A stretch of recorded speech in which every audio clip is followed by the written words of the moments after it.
Good afternoon from UC Berkeley's library. My name is Pendarvis Harshaw. I'm a journalist and educator from Oakland, California. I work for KQED, where I host a podcast called Rightnowish. It's all about arts and culture in the Bay Area. And it is my honor to sit here with Ken Light, photographer, extraordinary educator as well, Thank you, Ken. and the person behind Course of the Empire, his latest work. Thanks for being here. How you doing today? I'm doing good. Good Yeah. to see you. Great to see you as well. Congrats on the work. It's a great body of work. You cover a lot of territory, literally territory all around the United States. And so I'm looking forward to this discussion. For folks watching at home or wherever you're watching, we're going to go through some of your photos and then we're going to have a question and answer session. And so the goal is really just to highlight your work. Great. Thanks so much. There are some people at this virtual event I'd like to quickly thank for their loyalty and support of Course of the Empire, my book, and also of Berkeley Journalism. So first of all, I'd like to thank John Logan and members of the foundation, the Jonathan Logan Family Foundation, who have been big supporters of my work, the journalism school, and also particularly this book, as well as supporters of the photo program over the years, such as Angela Philo, who is an alum of the program, a terrific photographer on our advisory board, Bob Bishop, who is also on our advisory board and a dear friend and alum of Berkeley Journalism, and Paul Sack, who has supported our photo program in the past. And just a little note, if you want to help the next generation of photojournalists fund their education, you can find details at our website, journalism.berkeley.edu.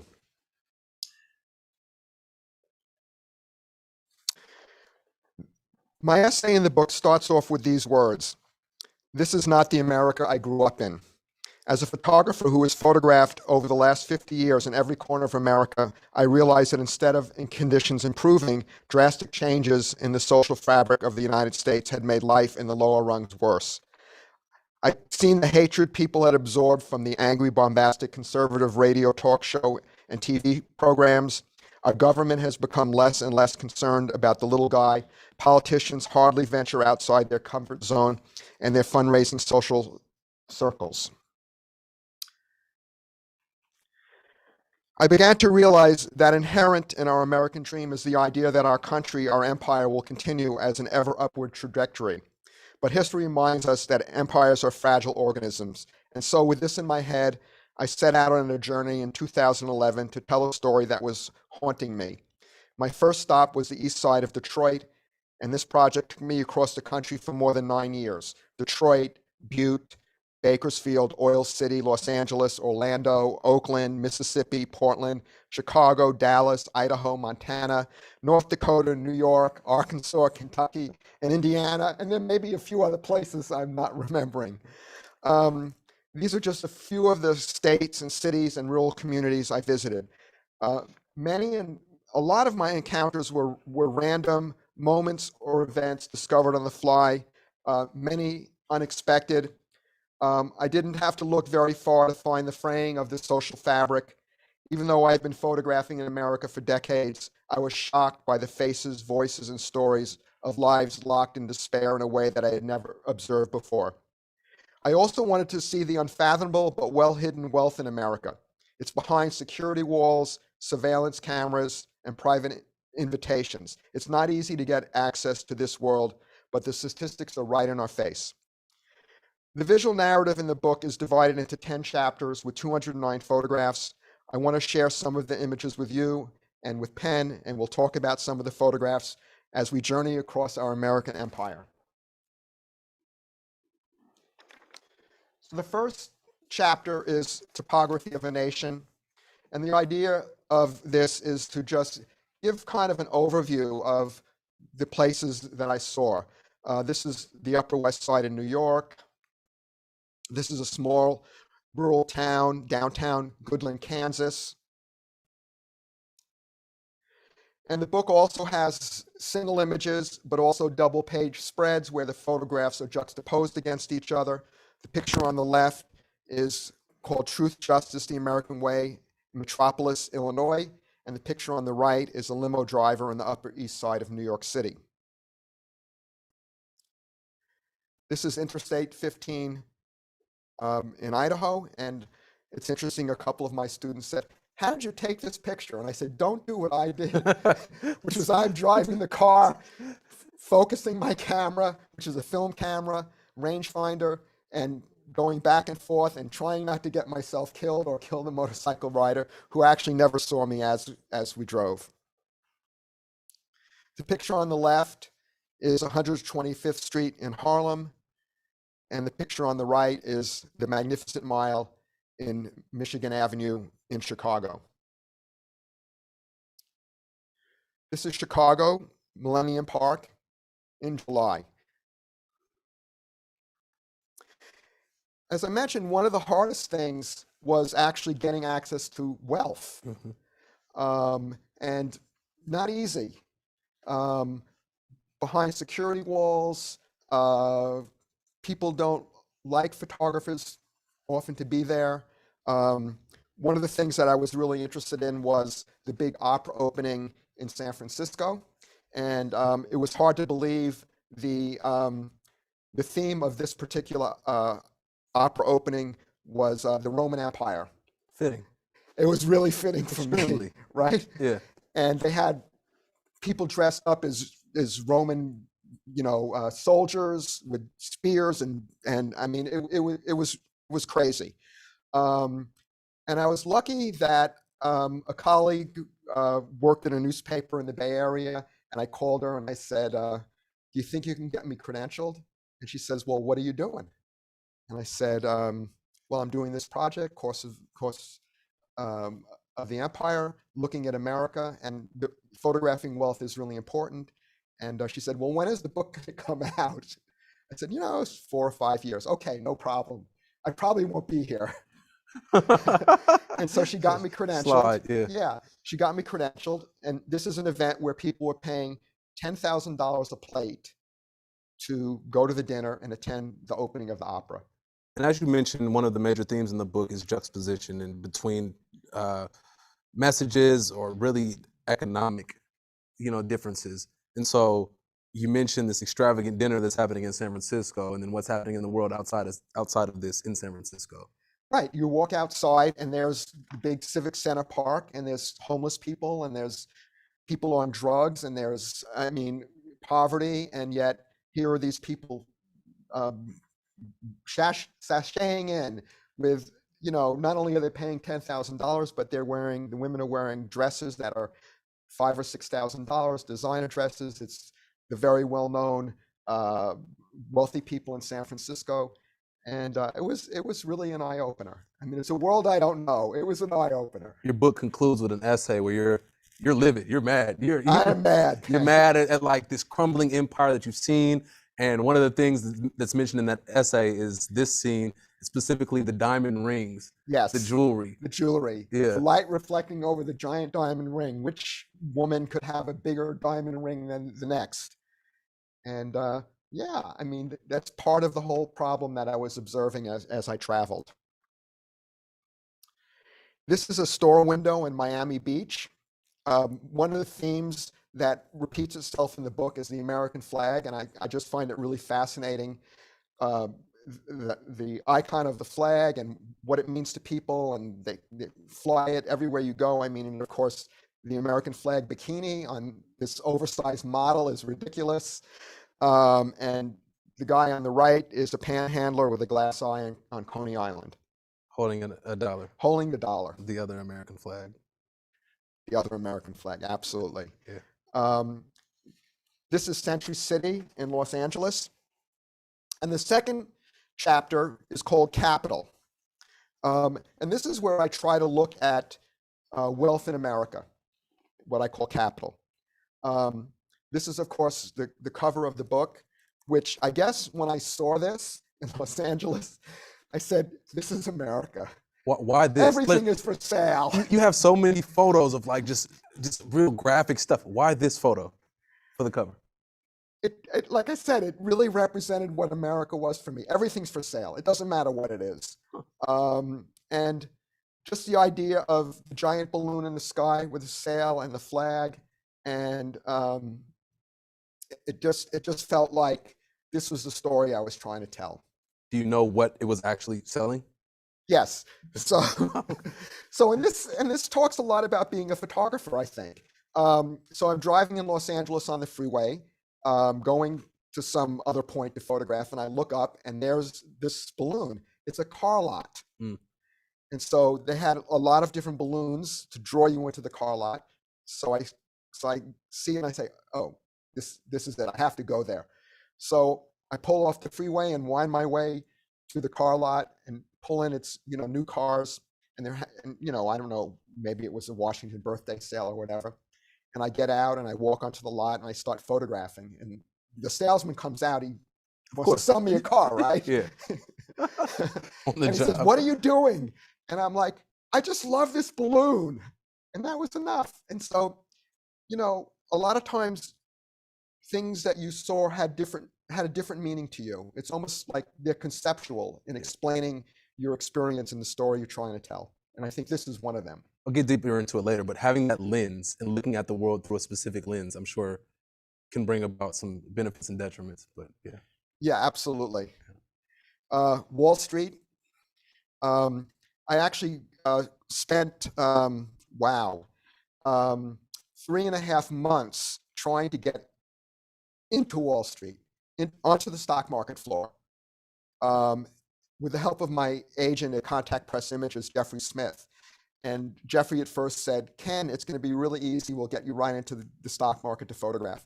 So he reached out to them. Ken's a photographer. He's done a lot of work for newspapers and magazines, etc. And I'd like him to go onto the floor to photograph. And they said, "No, we don't." No, I think first they said he has to pay $4,000 to go and take pictures. For sale.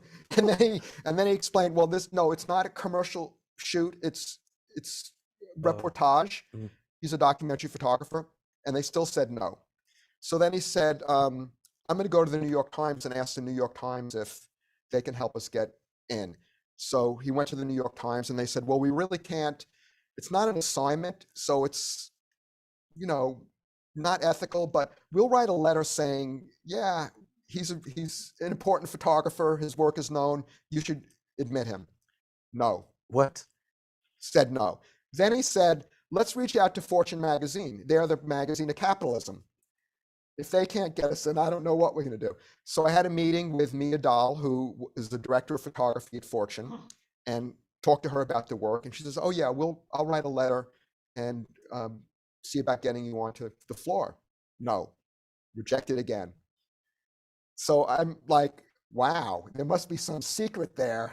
Now I really want to go. I really want to go. I Yeah, got to yeah, figure out a way. So it ended up after about 3.5 months, I reached out to an Associated Press photographer, because every day there's an Associated Press photographer on the floor of the exchange, because if the market goes up, they have a happy guy. If the market goes down, they have a sad guy or a sad woman, in the newspaper. And he says, oh, well, I know a trader on the floor, and I'll reach out to him. And he reached out to a trader on the floor, and the guy says, oh yeah, just meet me and I'll get you in. Of course. Just like that.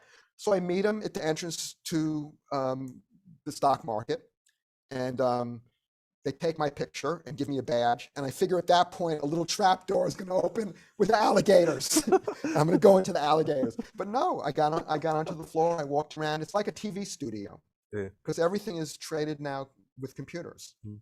So there is a picture of that in the book. This is again opera opening night in San Francisco, and on the right, the International Equestrian Festival in Wellington, Florida, where a horse is $1 million, and people have 4 or 5 horses, and they of course have people cleaning the crap and cleaning the horses, and a lot of them are undocumented. It was really a pretty eye-opening experience, realizing that the wealth that you could pay $1 million for a horse and have multiple horses. This is the Opera House. I just found this really ironic. Theatrical guns will be fired during the performance. With that painting. With the painting behind it. Yeah. This is the opera opening night. And this is the Sotheby's auction of Edward Munch's The Scream, which at that time was the highest valued piece of artwork in the world, sold for $120 million. Goodness, where is this location? This is New York City. New York. Goodness. And this is, again, the opera opening in San Francisco, and on the right is the International Polo Club in Wellington, Florida. The third chapter is called Heartland. And this is where the photographs of the rural communities throughout America appeared and give you a sense of what this world is about. This is Interstate 90 in Wyoming. This is 4th of July parade in Ansley, Nebraska. And this is abandoned and foreclosed homes in Bakersfield. I mean, it's really was amazing, you know, to see, particularly after the downturn, all these homes that were built and just abandoned, given the homeless conditions that we have, and they're fenced off and so forth. On the left is a bar in Tulare, and on the right is a juke joint in Clarksdale, Mississippi. I love that lighting at that bar. Yeah, the lighting's really great. Oh, man. Yeah, and I love the sign in the juke joint. What does it read? Wait, I can't read it. Is it?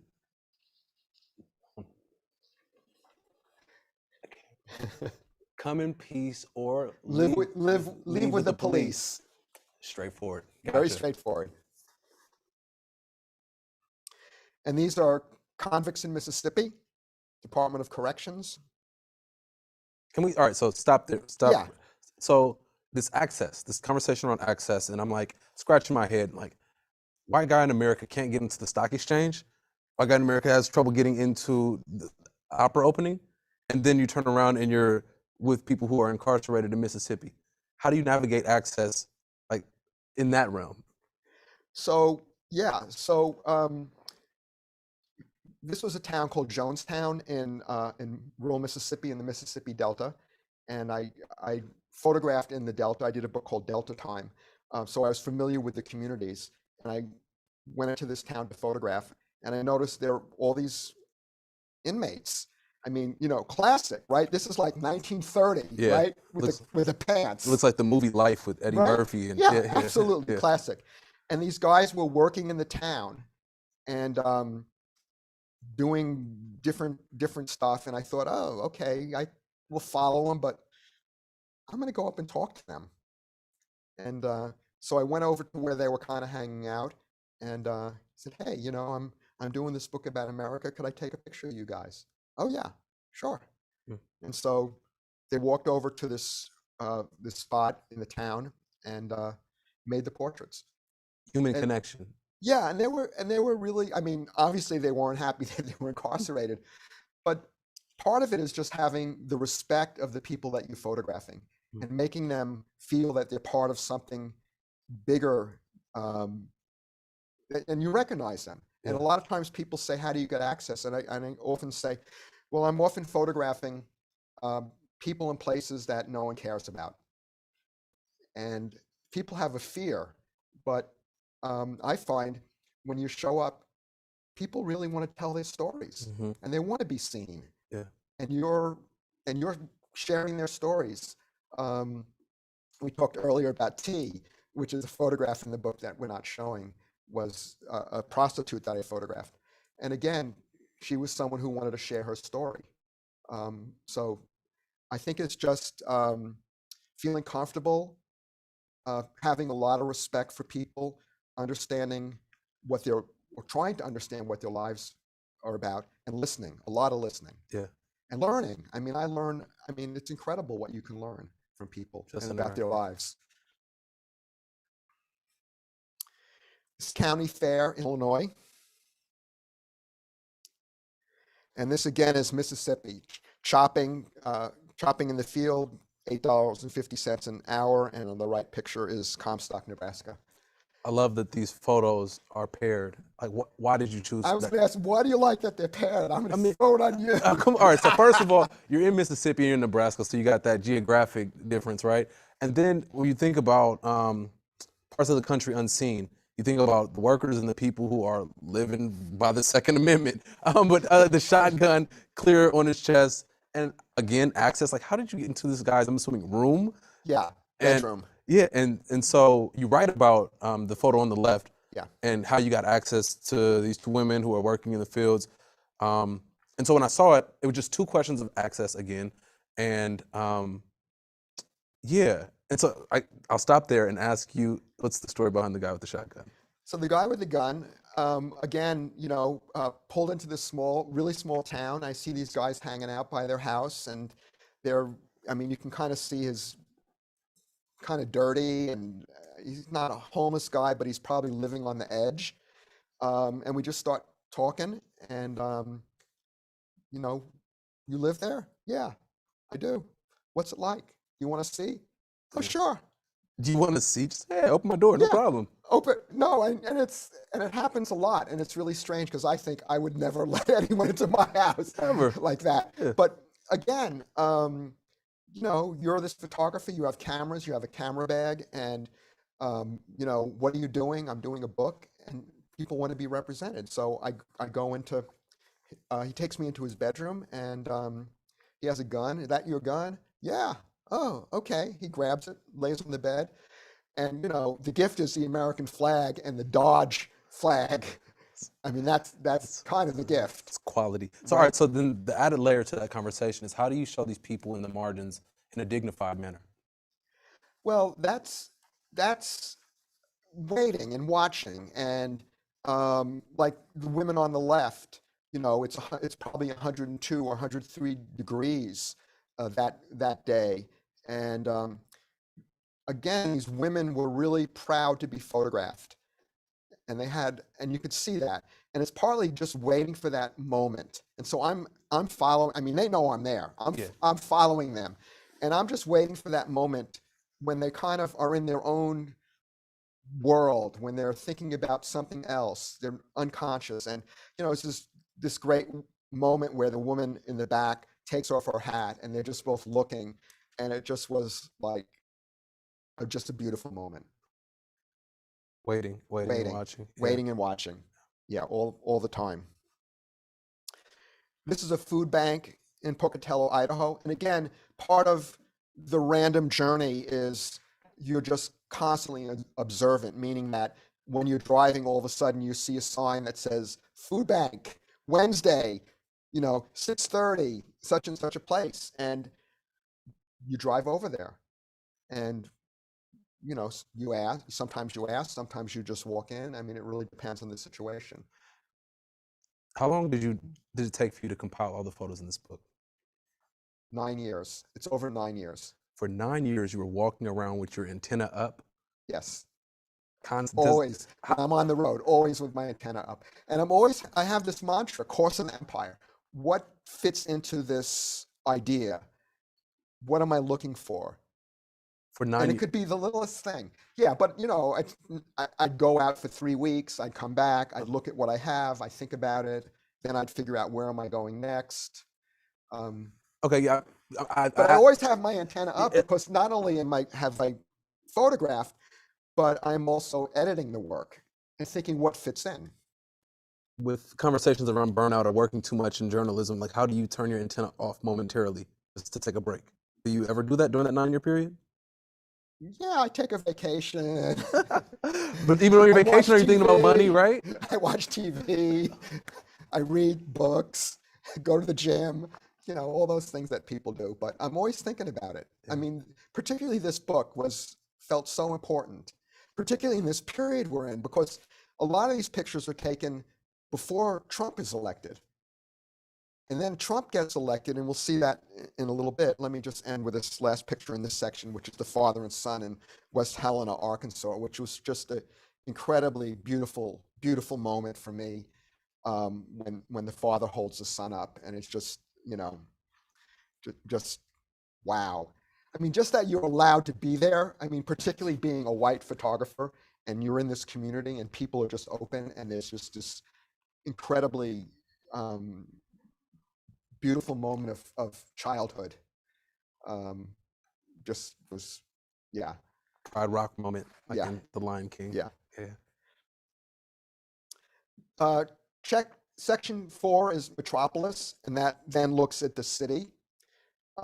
This is in Hollywood in Los Angeles. This is what Hollywood Boulevard, a Mennonite woman handing out brochures in front of Fredericks of Hollywood. Parade in New York City. On the left is a prostitute, and on the right is a 70-year-old woman who is living on $593 a month Social Security. Captions. How do you choose captions? In this book, I wanted to have really simple captions. This is as simple as I could have, because I think I want people just to look at the pictures and think about, have their own experience and not caption it, have too much caption material. Gotcha. This is protesting the police killing of Ramarley Graham in the Bronx. And this was probably, there were some, like the stock exchange, there were some things that I heard about that I knew I had to go to. And I was in New York for a couple months, and I heard about this protest in the Bronx, and I heard about this story. And it's a really, if you don't know about it, a cop named Richard Haste, who was a New York City police officer, shot Graham in the bathroom of his grandmother's apartment. Graham was 18 years old. He was in possession of marijuana when the officer tried to stop him on the street. This was before it's legalized. Graham fled to his grandmother's house. He went into the bathroom to flush the marijuana. The officer forced his way into the building, kicked down the front door, broke down the bathroom door, shot Roundley to death. Then you could see on the surveillance cameras, Hayes smiling and laughing with the responding officers and detectives, the same men who would later testify that they told Haste that Graham had a gun, which wasn't true. So this was a protest. And yeah, anger, a lot of anger, as there should be. And looking for that moment that kind of universalizes the anger that people have in the communities where people are being killed indiscriminately. Again, a double spread. The left is crack pipe Detroit, and the right is a veteran homeless and bipolar in a street shelter in Dallas. And I think this was an interesting juxtaposition. Literally, I was in downtown Detroit, and I'm walking by this abandoned building, and all of a sudden the door opens and this guy comes out, and it's like, "Hey, what are you doing?" "I'm smoking crack." Just like that, right? Yeah. "Oh, can I take a picture?" "Yeah, sure." And he holds up the crack pipe, and there's a picture, and that's the encounter, and he's cool about it. And then how do you use that picture? And I think that was something that you were interested in. How do you use it, and what is representation? And that and that's something that, you know, you have to have I think you have to have a big responsibility how you're portraying people, how you're seeing them. And I think one of the reasons of juxtaposing these two pictures was on the opposite end. Here's this guy in a homeless shelter, and if you look at the bag of pills he has, how America has just become drugged, and the access to drugs, and it's just both of these moments were really sad. It definitely makes me think about mental health and our reliance on medical or self-medication, and also it did make me question stereotypes about Black people and drug use, specifically smoking crack. Yeah. And it's this photo with the caption, as well as the other photo you showed a couple of slides ago with the Black woman, and just says prostitute. It's like there's more to that individual, there's more to that being. And so when I read that, I thought that, but also I wanted to ask you. So. Yeah, and it is an important issue, and part of it was just this shouldn't be happening, and this is happening in these communities, and this is the sad part of the book is we shouldn't be allowing this to happen, but people ignore it. People don't want to see it. And partly, I feel that my responsibility is to find those moments, be respectful, but show the reality that I'm observing. Understood. This is shining the star Hollywood Walk of Fame in Los Angeles. This is on the left, a murder in Detroit, and on the right, the emergency waiting room in Highland Hospital in Oakland. And this is a subway billboard in New York City. Why this photo? Because I think it really talks about the division in America and the fact that there's just an anger among many people around the issue of race. And I just was fascinated walking through the subway. If you've ever been in the New York subway, you're walking through the subway and there's all these billboards, and this is, of course, is a billboard, and then just seeing that written on it. And to you? To me, it's one of those like a teenager wrote that, right? Like who wrote white on a white dude's forehead? Like, yeah. And it also it made me question also where does it fit into the larger narrative that you're expressing through the book? This is Homeless, Please Help San Francisco. And of course, a lot of people have pointed out, oh yeah, there's that screen that sold for $120 million, but it's a drawing that someone put on the homeless shelter. I hadn't even noticed it. Yeah. I was wrapped around the please help. I hadn't even noticed that. Right. Dang. And someone said, well, why don't you put that picture next to the picture of the auction? It's too easy. Yeah. Too easy. Yeah. And you want people to kind of discover things in pictures. Mind blown. And this, of course, is downtown San Francisco, homeless encampment. Chapter 5 is called Disruption.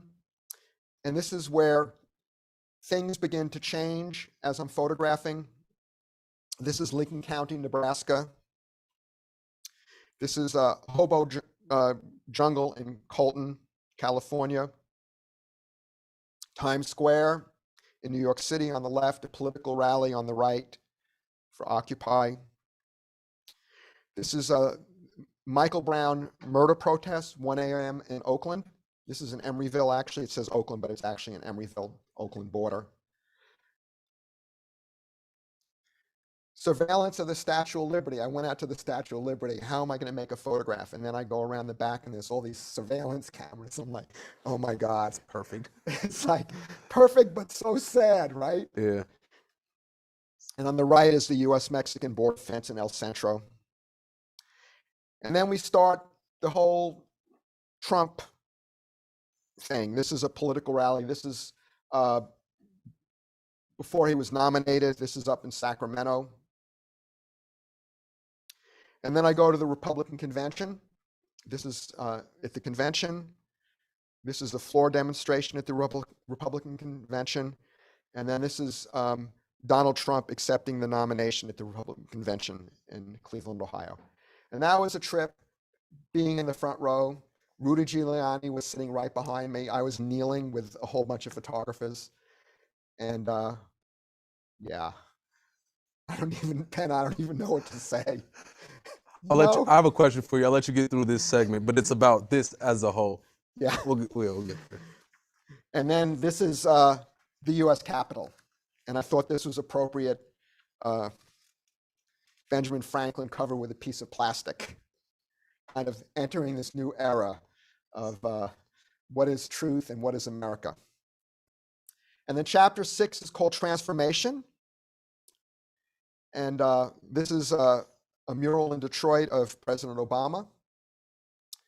And then this is now Donald Trump on the left.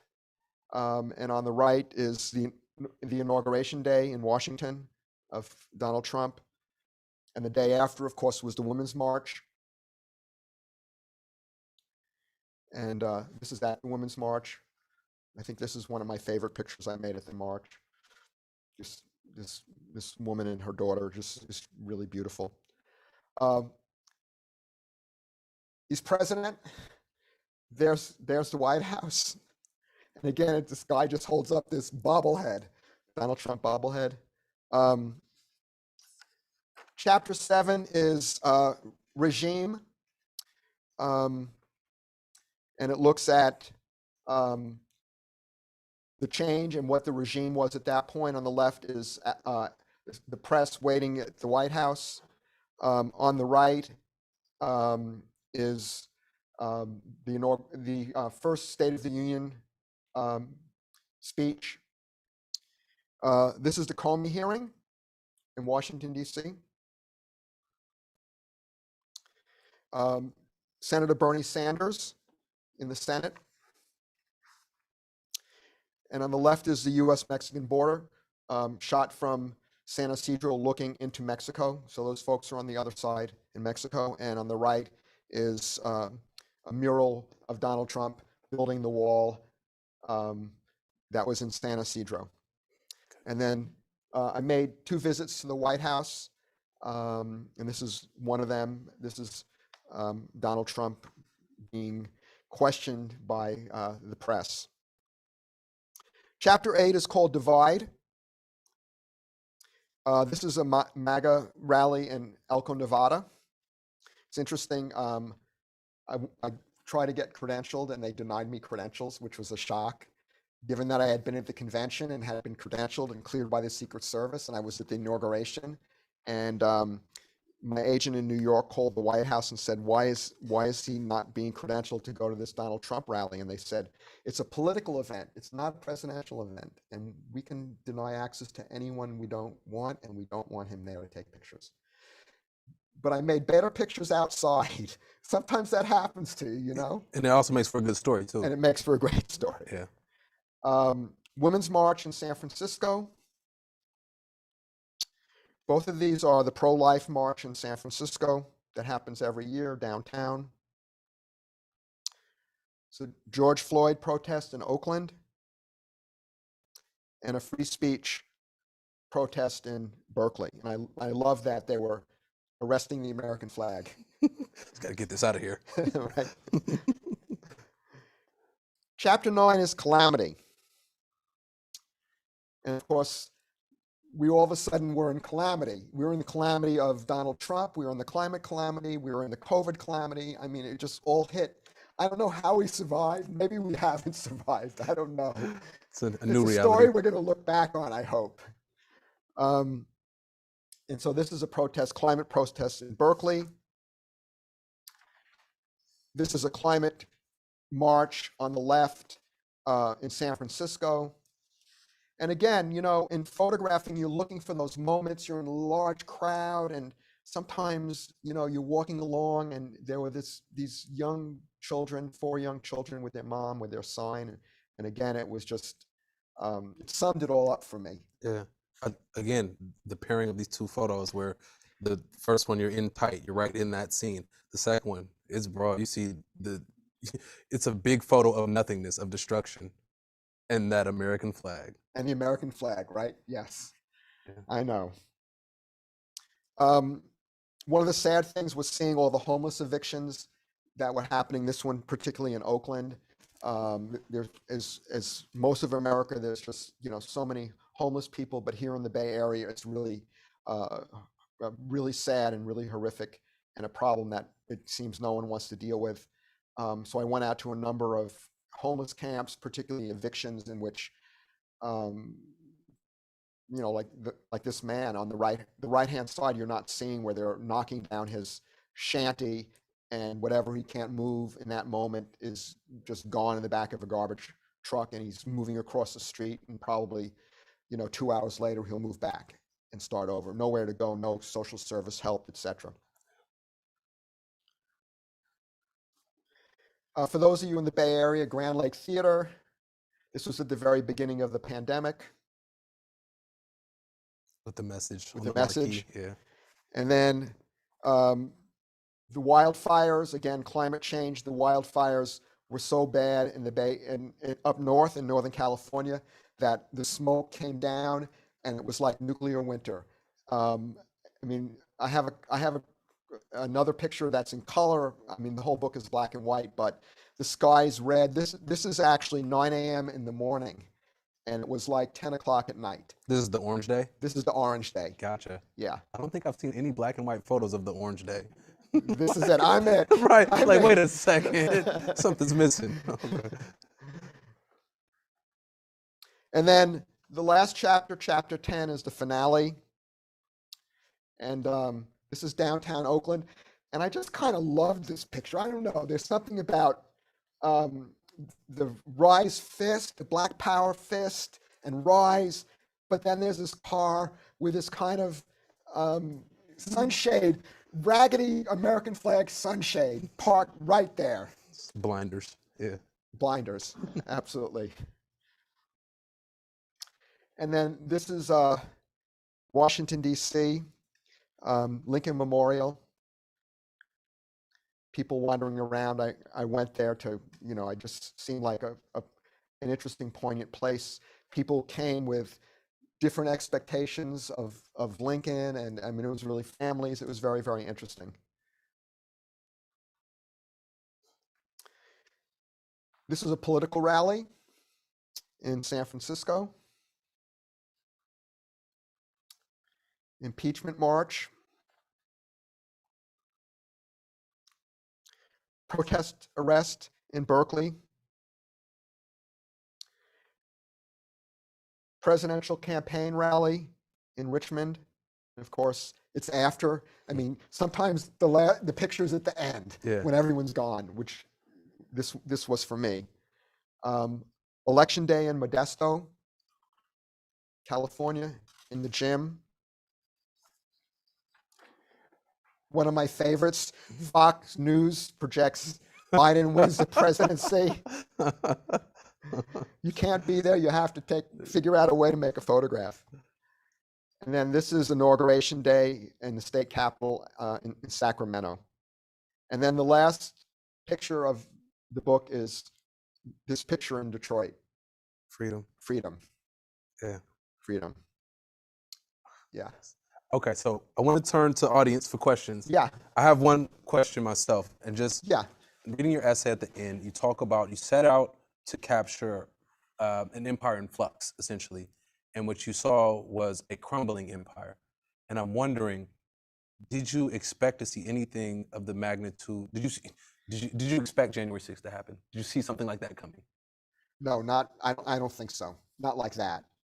I wasn't surprised that Donald Trump was elected, given what I saw, and particularly when you're going to the more rural communities and you're going to communities where jobs have been lost. They've been offshore to China and Mexico and Vietnam. And, you go to a town and there was once a factory with 15,000 people working and it's gone. And there's no hope. So that I wasn't I didn't expect it, but I wasn't surprised. Let's put it that way. You could see it. Yeah. But I think the insurrection I was surprised. Yeah. But there's a lot of anger, misguided anger.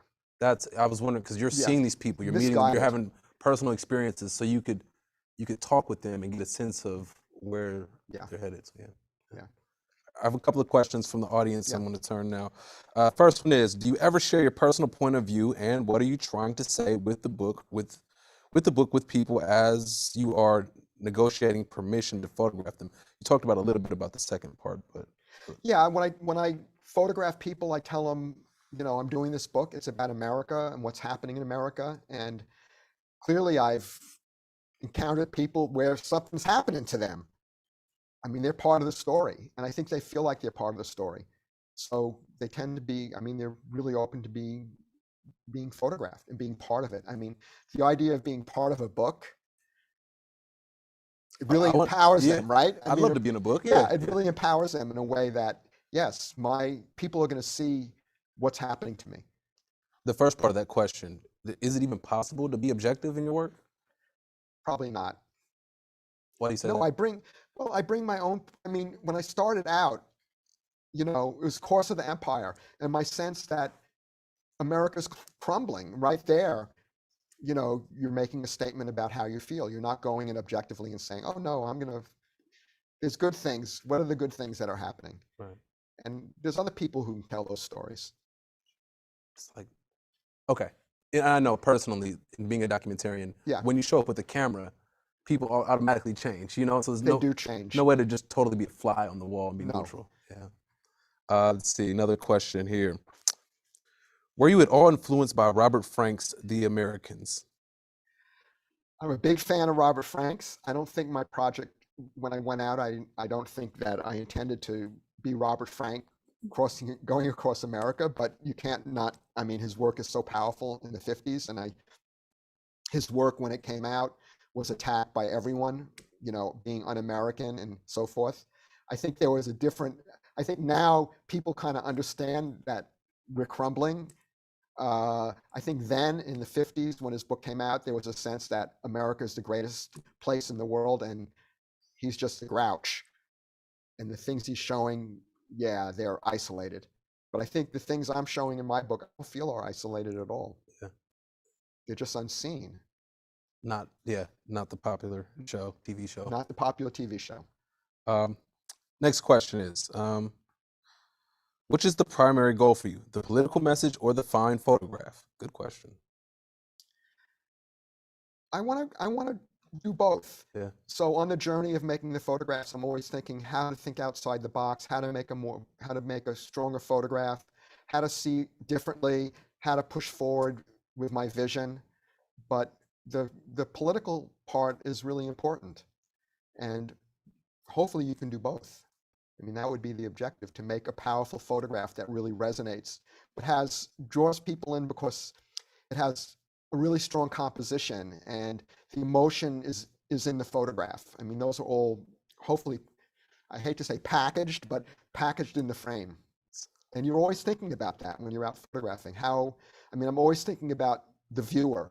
I mean, I'm having the experience, but I'm thinking about how the person who sees the photograph is going to receive the photograph and what they're going to think about.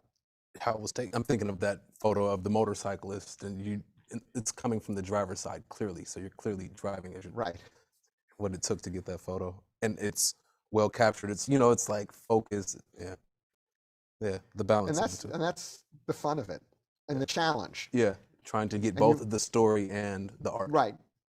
Yeah, and you have a lot of, if you saw all the failures, there's a lot of failures. A lot of failures. And this is all film, so. It's all film. You can run out of shots. Yeah, the camera has 12 exposures. So yeah, you could miss that moment if you're not careful. Yeah, digital age, man, digital age. Another question here. I'm curious about how your here we go. I'm curious about your organizational process. When did you know what the chapters were going to be, and how long did it take for you to decide which photos to include? Yeah, so as I'm photographing and I come back and I go through the contact sheets because it's old school, right? Yeah. On a light table, with a red pen marking them. Then I'm printing them, I'm putting them in a box, and I'm kind of sequencing them. I created a maquette of the photographs, how I thought it should be. And I was very fortunate. I reached out to Sandy Phillips and Erin O'Toole at SF MoMA. And I said, I'd really like to show you this and see what you think. And I went over there. The museum had just reopened after it had been closed for the new construction. And I laid all the pictures out, and they looked at the maquette, and Erin was really kind to say, yeah, I'll take it home and think about it. And then she kind of said, it's not really working for me. When you get tunnel vision. And so she and I spoke a lot, and I thought, okay, I need to somehow, how am I going to sequence this? And as the project grew, I think when she saw it, there were probably 130 pictures, and all of a sudden it grew to 209 pictures. It's a lot of pictures. And I didn't feel comfortable of just having 209 pictures without a break. And I felt like having chapters, which is something I'd never done, would somehow give a sense of what the pictures are trying to tell and the sequence, because there is a sequence that evolves from when I first started to when we end, which is with Biden's election. Yeah. And trying to keep that sequence and people understanding that sequence. Without even reading the essay in the back. Without reading the essay in the back. You can see that there's a story being told. There's a story being told, yeah. Questions coming in hot. Let's keep it going. Why film, not digital? Why film, not digital? Yeah. I like film because you don't know what you're getting. It's like Christmas when you open it. It is. It's like Christmas when you develop it and you hold it up and, oh no, I blew it, or yes, I got it. Yeah. There's the kind of second the experience for the second time of witnessing it again. There's something about not seeing it in the moment and saying, I got it, and then you go home and you put it on your computer and you realize you didn't get it. So there's that part. There's also, as a photographer, I really feel a big responsibility about witnessing my time. Mm. And I've been doing it for 50 years in America. And I worry that digital will disappear. So who's gonna where are those digital files gonna go? Who's gonna keep them alive?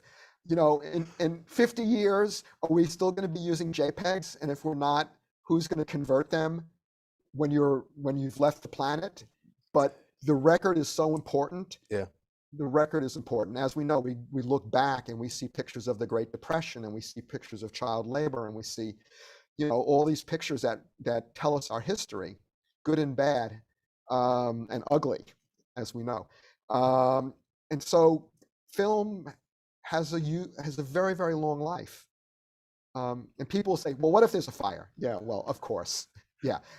But to me, that's part of it, is the preservation of the record that I've witnessed.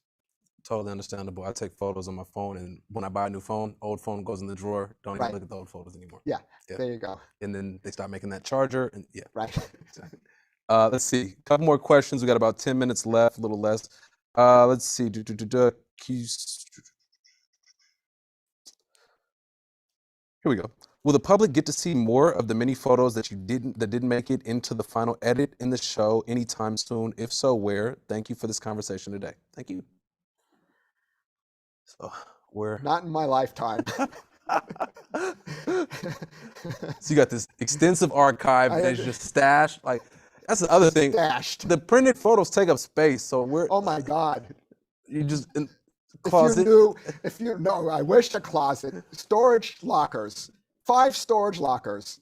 Ken, it's crazy. Yeah, it's really crazy.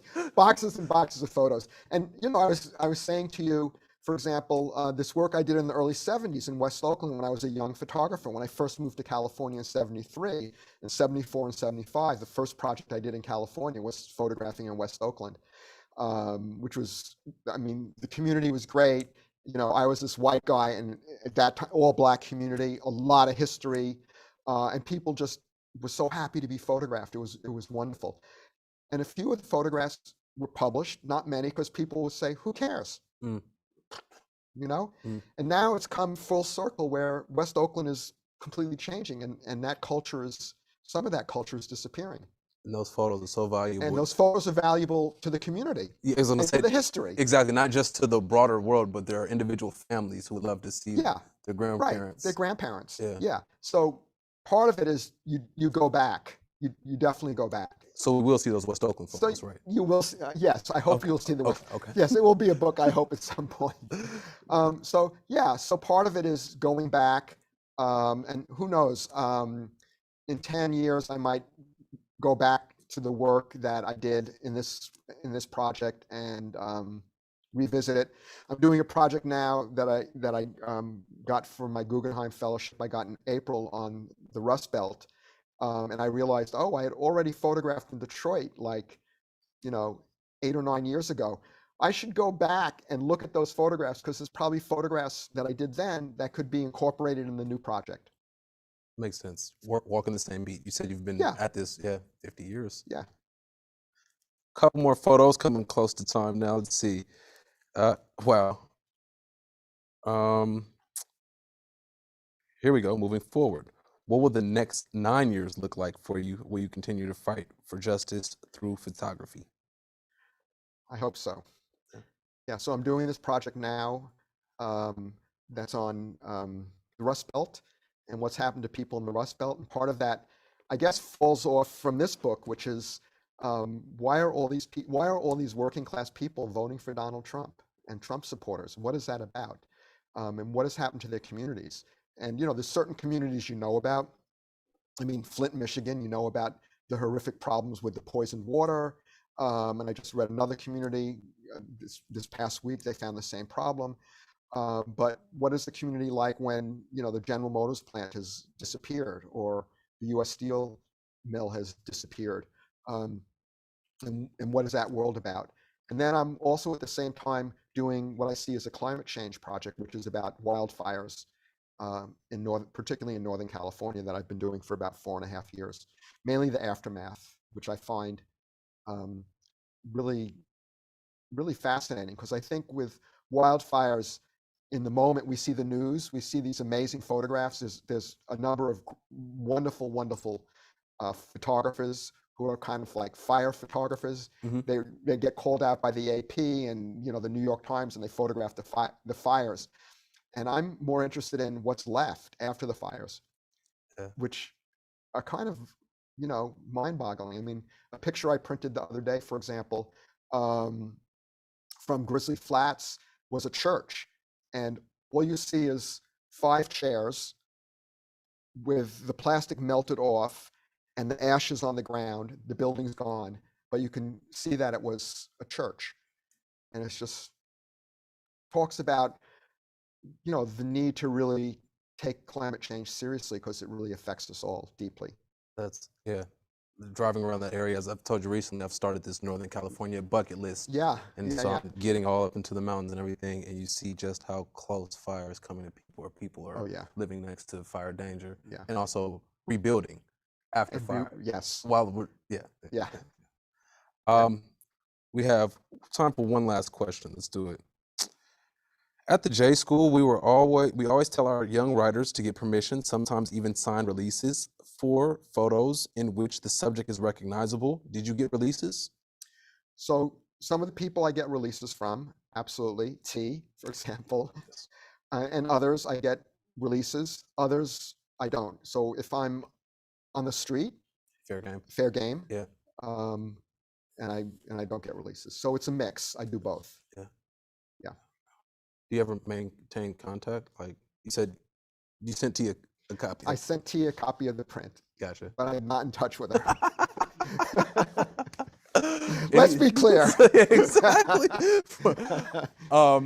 Is there any other lesson or jewel that you want to drop to photographers out there watching? I think we each need to photograph our world. I think this is really important, particularly for younger photographers, to get out. I tell my students the hardest part of being a photographer is to get out the door. And I think journalists in general. And don't feel that other people have done it already, because every generation needs to have a voice. Every generation needs to witness and record from their own perspective. My perspective is very, very different than someone who is younger, than probably your perspective, obviously. And Penn's a very good photographer, just to let you know. Take pictures. Come on, you were in my class. If you'd like to get a copy of the book, you can go to my website, kenlight.com, and click on the book, and it'll take you where you can get a signed copy, or you can go to Steidl, the publisher. Just go to Steidl, Google Steidl Ken Light. It'll take you to his website, and they'll ship the book to you from Germany, free shipping. And you have to listen to Penn. So I'm going to turn it on you, buddy. So tell us about again, my name is Pendarvis Harshaw, Penn. You can find me on KQED's radio at 9:30 and 7:30 a.m. on Sunday mornings. And then also the podcast called Rightnowish. It's all about arts and culture in the Bay Area in Northern California, but it's never just about arts and culture. No. It's just a talking point to jump into something bigger. And I also write a column, and the column is largely based about arts and culture in the East Bay. And it's fun. It's just fun to be able to write about the community that I grew up in. It's great. Thanks so much. Thank you. Thank you for this. It's been a pleasure. It's been a pleasure. Congratulations as well. Thank you, Ben. Thank you, everybody. Thank you. Peace.